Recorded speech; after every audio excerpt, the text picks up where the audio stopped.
Malam ke-28. Syahrajat kembali melanjutkan ceritanya.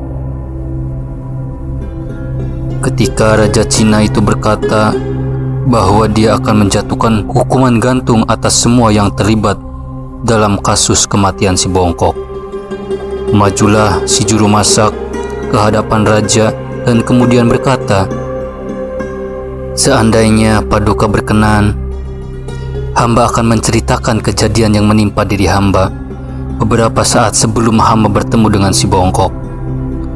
Dan jika cerita hamba ini lebih bagus dari apa yang dituturkan oleh si Nasrani ini, maka hamba mohon Paduka bersedia membebaskan kami semua." Coba ceritakan ceritamu itu," jawab raja. "Paduka." Si juru masak itu pun memulai ceritanya. Setahun yang lalu, bersama beberapa orang rekan menghadiri sebuah acara khataman Al-Quran. Ketika tiba saatnya untuk makan, ternyata tuan rumah menyajikan hidangan zir barja. Kebetulan ada seorang rekan hamba yang datang terlambat, dan entah mengapa dia menolak menyantap zir bajah.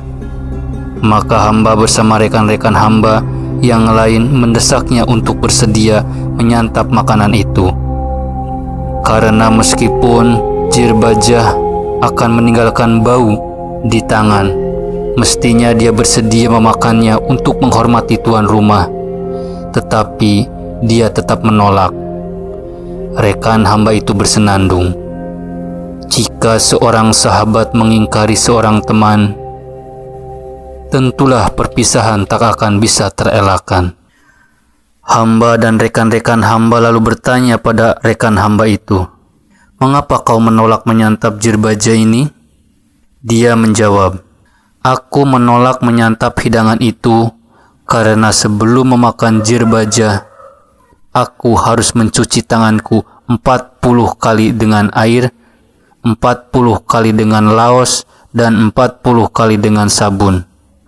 Sehingga genap 120 kali kucuci tanganku." Ketika mendengar itu, tuan rumah segera memanggil budaknya untuk mengembalikan air lengkap dengan bahan-bahan yang disebutkan oleh rekan hamba itu. Dan mau tidak mau, akhirnya rekan hamba itu menyantap zir bajah yang dibencinya itu setelah mencuci tangannya dengan cara yang sebelumnya dia tuturkan. Rekan hamba itu pun mengulurkan tangannya untuk mengambil zir bajah. Pada saat itulah hamba dan semua rekan hamba mengetahui bahwa rekan hamba yang bertingkah aneh itu ternyata tidak memiliki ibu jari pada telapak tangan kanannya, sehingga ia makan dengan menggunakan 4 jari saja. Hamba pun bertanya padanya, "Ya Tuhan, apa yang terjadi pada ibu jarimu itu?" "Kawanku sekalian, sebenarnya yang putus bukan hanya ibu jariku saja. Akan tetapi tangan kiriku, kaki kananku, dan kaki kiriku semuanya tidak memiliki ibu jari," ujar rekan hamba itu sembari menunjukkan tangan kiri dan kedua kakinya yang memang tidak memiliki ibu jari sama sekali. Maka hamba dan seluruh rekan hamba yang menyaksikan keanehan itu langsung memohon kesediaannya untuk menceritakan keanehan itu, termasuk kebiasaannya untuk mencuci tangan sebanyak 120 kali. "Baik, aku akan menceritakan penyebab semua keanehan pada diriku ini. Begini ceritanya. Perlu kalian ketahui, ayahku adalah seorang saudagar besar yang paling kaya di Baghdad. Beliau hidup pada masa pemerintahan Khalifah Harun ar-Rasyid. Ayahku itu memiliki kebiasaan buruk, yaitu mabuk-mabukan sambil mendengarkan musik. Sehingga ketika dia meninggal dunia, tak sepeser pun mewariskan yang dia tinggalkan untukku. Sepeninggalannya, aku melaksanakan acara selamatan dengan menghatamkan Al-Quran beberapa kali. dan aku terus tenggelam dalam duka. Terlebih ketika aku masuk ke toko milik ayahku. Ternyata di dalamnya tidak ada barang berharga yang tersisa. Padahal mendiang ayahku itu memiliki hutang yang menggunung. Dengan wajah sedih kudatangi semua orang yang kuhutangi oleh mendiang ayahku untuk meminta tambahan waktu agar aku dapat melunasi hutang yang ditinggalkan ayahku. Pekan demi pekan ku lalui dengan berdagang sambil berusaha melunasi semua hutang yang kini menjadi tanggung jawabku.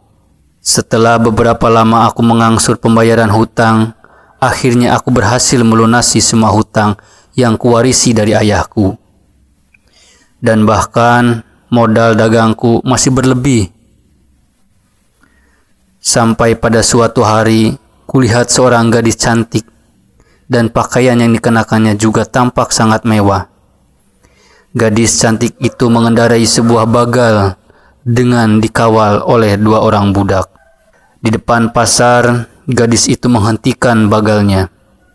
Lalu budak yang berada di belakangnya berkata, "Turunlah Nona, tapi Nona harus mengenakan kain penutup ini, karena kecantikan Nona akan membuat pasar ini gaduh." Budak itu lalu menutupi tubuh gadis itu dengan kain. Setelah berjalan memasuki pasar, ternyata gadis itu tertarik ketika melihat toko yang kumiliki. Terus terang, tokoku memang yang paling bagus dan paling mewah dibandingkan toko-toko yang lain. Dan dengan dikawal oleh budaknya, gadis itu menghampiri tokoku. Sesampainya di hadapanku, gadis itu mengucapkan salam untukku. Suaranya terdengar merdu, bagai bulu perindu. Kemudian gadis itu membuka kain yang menutup tubuh dan wajahnya. Demi Tuhan, aku hampir pingsan ketika melihat wajah gadis di hadapanku itu, dan dengan tubuh mematung seperti orang linglung, aku bersenandung. Katakan pada si cantik bahwa aku pasti bakal mati jika berhenti melihat wajahnya yang bak bidadari. Berbuat baiklah padaku, agar ku dapat melihat wajahmu, yang dengannya aku hidup dan menanti selalu. Mendengar senandungku, gadis itu menjawab dengan sebuah syair.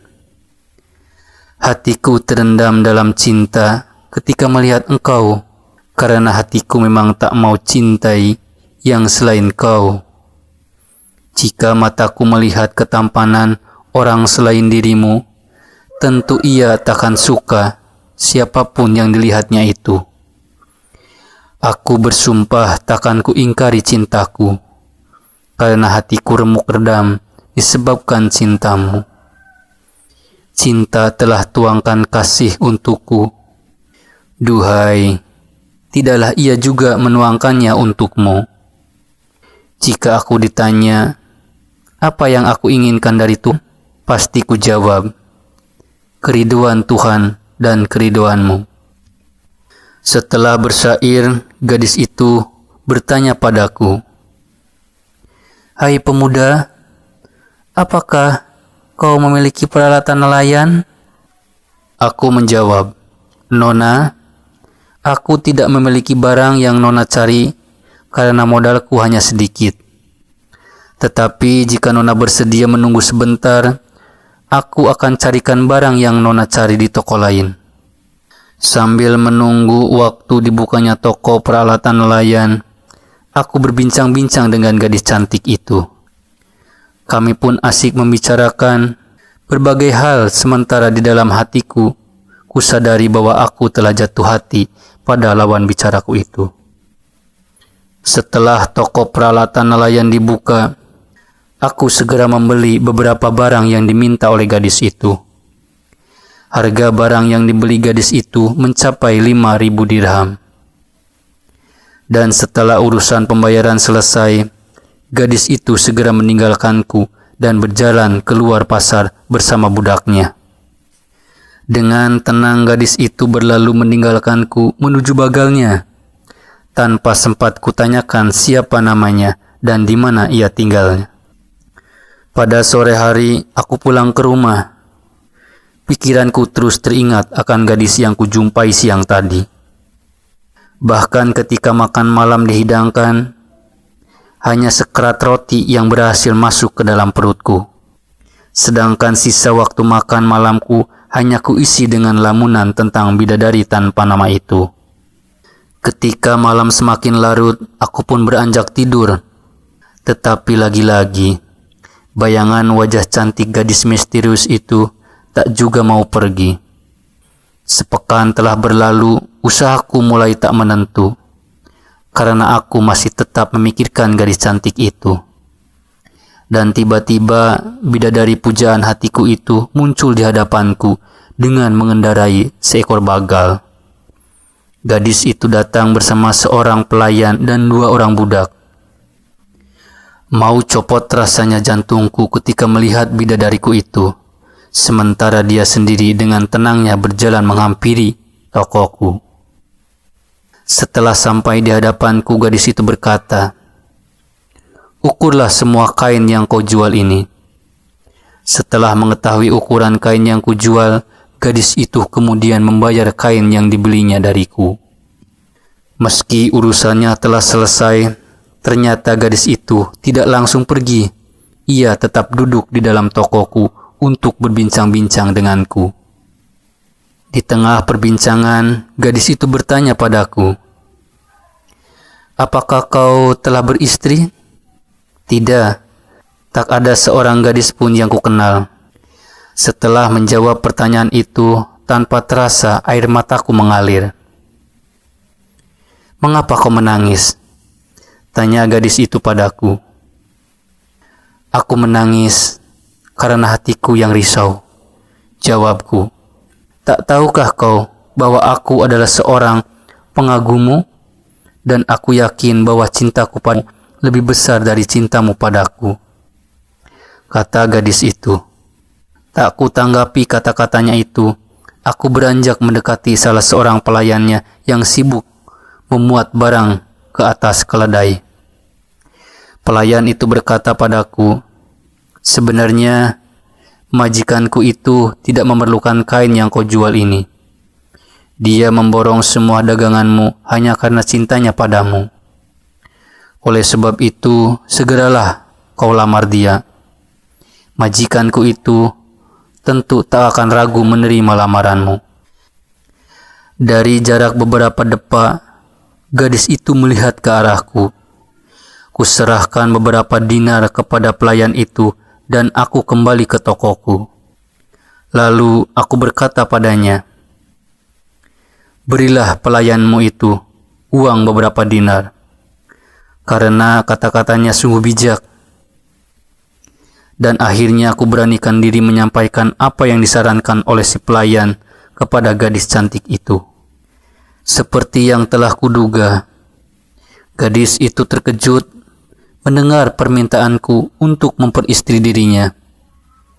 Setelah diam beberapa saat, dia pun berkata, "Tunggulah beberapa hari. Pelayanku itu akan datang kepadamu dengan membawa jawaban dariku." Gadis itu lalu beranjak dan pergi meninggalkanku. Aku kembali sibuk dengan daganganku yang masih tersisa, tetapi pikiranku terus melayang mengingat gadis itu. Karena diam-diam di dalam hati, aku menyesal membiarkannya pergi begitu saja tanpa janji yang jelas kapan dia akan mengirimkan jawaban atas lamaranku. Beberapa hari kemudian, datanglah pelayan yang ditunjuk oleh gadis cantik yang kulamar untuk menemuiku. "Bagaimana kabar majikanmu?" tanyaku pada pelayan itu. "Majikanku sedang sakit," jawabnya singkat. "Siapakah dia sebenarnya?" tanyaku lagi. "Tuan, sebenarnya majikanku itu adalah salah seorang anak asuh Nyonya Jubaidah, permaisuri Khalifah Harun ar-Rasyid. Pada mulanya ia berstatus sebagai pelayan biasa, tetapi karena ia sering pergi keluar istana untuk mengurus berbagai keperluan, akhirnya setelah beberapa tahun mengabdi, Nyonya Jubaidah mengangkatnya sebagai kepala pelayan. Beberapa waktu lalu, majikanku itu berbicara kepada Nyonya Jubaidah tentang keinginannya menikah dengan Tuan. Namun, Nyonya Jubaidah tidak memperkenankan majikan hamba untuk menikahi Tuan hingga beliau mengetahui kepribadian Tuan. Jika Tuan memang memiliki kepribadian yang setara dengan majikan hamba, maka Nyonya Jubaidah akan mengizinkan majikan hamba untuk menikah dengan Tuan. Dan saat ini, perkenankan hamba menyampaikan sebuah ujian untuk Tuan. Ujiannya adalah Tuan harus masuk ke suatu tempat tanpa diketahui oleh seorang pun. Jika Tuan berhasil, berarti Tuan lulus. Tetapi jika Tuan ketahuan, maka kepala Tuan akan dipenggal. Apakah bersedia menjalani ujian ini? Baik, aku akan mengikuti dan berusaha untuk memenuhi apapun yang kau perintahkan, jawabku. Lalu pelayan itu berkata, kalau begitu, malam ini juga pergilah Tuan menuju sebuah masjid yang dibangun oleh Nyonya Jubaidah di tepi sungai Tigris. Salatlah di dalam masjid itu dan menginaplah Tuan di sana. Baik, jawabku. Ketika waktu Isya tiba, aku segera berangkat menuju masjid yang disebutkan oleh si pelayan. Di masjid itu, aku sholat lalu tidur. Keesokan harinya sebelum fajar menyingsing, aku melihat dua orang pelayan datang dengan menaiki sebuah sampan dan merapat di dekat masjid. Mereka membawa beberapa buah peti kosong yang kemudian mereka angkut ke dalam masjid. Setelah kedua pelayan itu pergi, datanglah seorang pelayan lain. Aku pun segera mengenali pelayan yang datang belakangan itu. Ia tak lain adalah pelayan yang kemarin menyampaikan pesan untukku. Beberapa saat kemudian muncullah gadis yang selama ini kuimpi-impikan. Kami pun langsung berpelukan dan melanjutkan pertemuan di pagi hari itu dengan berbicara ke sana kemari. Di penghujung pembicaraan, gadis itu memintaku melakukan suatu tindakan yang aneh. Dia memintaku masuk ke dalam salah satu peti kosong yang tadi dibawa oleh pelayan-pelayannya. Aku pun menuruti permintaannya itu, karena aku tahu inilah ujian yang disebut-sebutkan oleh si pelayan. Setelah peti ditutup dan dikunci dari luar, kurasakan peti di mana aku berada di dalamnya diangkat orang. Dan sesampainya aku di suatu tempat, peti itu pun dibuka. Ternyata aku telah berada di dalam istana khalifah. Muncullah beberapa orang pelayan dengan membawa berbagai macam barang-barang yang nilainya kutaksir tak kurang dari 50.000 dirham. Di sudut ruangan istana itu, kulihat Nyonya Jubaidah berdiri bersama 20 orang pelayan perempuan. Begitu mewahnya pakaian yang dikenakan oleh permaisuri khalifah itu, sampai-sampai ia tampak sulit bergerak. Kuhampiri sang permaisuri, lalu kutundukkan kepalaku sebagai tanda hormat. Sang permaisuri mengangkat tangannya, memberi isyarat padaku untuk duduk. Aku pun bersimpu di hadapannya. Permaisuri khalifah lalu bertanya tentang berbagai hal yang berkaitan dengan kehidupan pribadiku, termasuk silsilah nenek moyangku, dan kujawab semua pertanyaan dengan sejelas-jelasnya. Setelah mendengar segala hal tentangku, permaisuri tampak gembira. Ia berkata, "Demi Allah, sungguh tak sia-sia aku mendidik anak asuhku ini. Hai anak muda, ketahuilah bahwa gadis yang kau lamar ini telah aku anggap sebagai anak kandungku sendiri. Dan keluarga kami menganggapnya sebagai anugerah dari Allah yang dititipkan olehnya kepada kami. Oleh sebab itu, meski aku merestuimu untuk menikahinya, tetapi kau harus menjaga putriku itu dengan sebaik-baiknya." Bukan main gembiranya hatiku mendengar kalimat yang diucapkan oleh permaisuri itu. Sudah 10 hari aku tinggal di dalam istana dan aku belum juga tahu siapa nama calon istriku. Hanya beberapa pelayan dan budak saja yang datang silih berganti untuk melayaniku. Pada hari ke-11 barulah Permaisuri Jubaidah memohon izin pada suaminya Khalifah Harun ar-Rasyid untuk menikahkan aku dengan anak asuh mereka. Khalifah mengizinkan pernikahan kami, bahkan baginda memberi uang 10.000 dinar untuk biaya pernikahan kami. Di hadapan hakim dan para saksi, akad nikah antara aku dan anak asuh Khalifah dilangsungkan dan langsung dilanjutkan dengan pesta-pesta besar-besaran yang berlangsung selama 10 hari 10 malam. Begitu mewah dan meriahnya rangkaian pesta pernikahanku, sehingga aku belum dapat menikmati malam pertamaku meski akad nikah sudah berlalu selama 10 hari. Dan baru pada hari ke-21 istriku diizinkan untuk tidur bersamaku. Malam istimewa itu diawali dengan makan malam. Berbagai macam hidangan disajikan ke hadapanku. Aku pun makan dengan lahapnya karena malam itu adalah malam pertamaku. Begitu bergairahnya aku menyantap hidangan pada malam itu, hingga aku lupa mencuci tanganku dan langsung menggunakannya untuk makan. Kebetulan salah satu makan yang dihidangkannya adalah jir baja. Tanpa terasa malam semakin gelap, lilin-lilin mulai dinyalakan. Di kejauhan lamat-lamat terdengar para bidu wanita, istana mulai menyanyikan berbagai lagu indah dengan iringan rebana. Rupanya para bidu wanita itu sedang membawa istriku berkeliling istana. Ketika iringan-iringan itu sampai ke dalam kamarku, para dayang langsung melepaskan pakaian yang dikenakan istriku satu persatu. Kemudian istriku berjalan ke arah ranjang. Para dayang keluar meninggalkan kami berdua. Seperti di alam mimpi, pikiranku melayang, mereka-reka apa yang akan kulakukan malam itu bersama istriku. Sungguh mati, aku tak merasakan kakiku menjejak bumi ketika aku berjalan ke arah istriku. Lalu perlahan aku naik ke atas ranjang untuk memeluk bidadariku itu. Namun, ketika kami telah berpelukan, tiba-tiba istriku bersuruh memanggil para dayang. Dan seketika masuklah para dayang ke dalam kamar.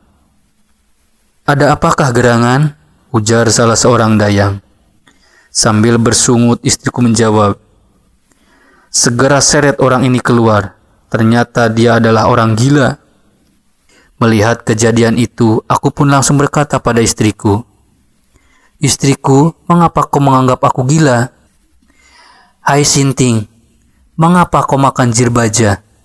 Dengan menggunakan tanganmu, lalu kau biarkan tanganmu yang masih kotor itu menyentuhku pada malam pertamaku. Demi Allah, aku tak akan dapat menerima perlakuanmu itu," ujar istriku. Malam telah berlalu, Syahrajat berhenti bercerita. Ya Imam al-Mujahidin,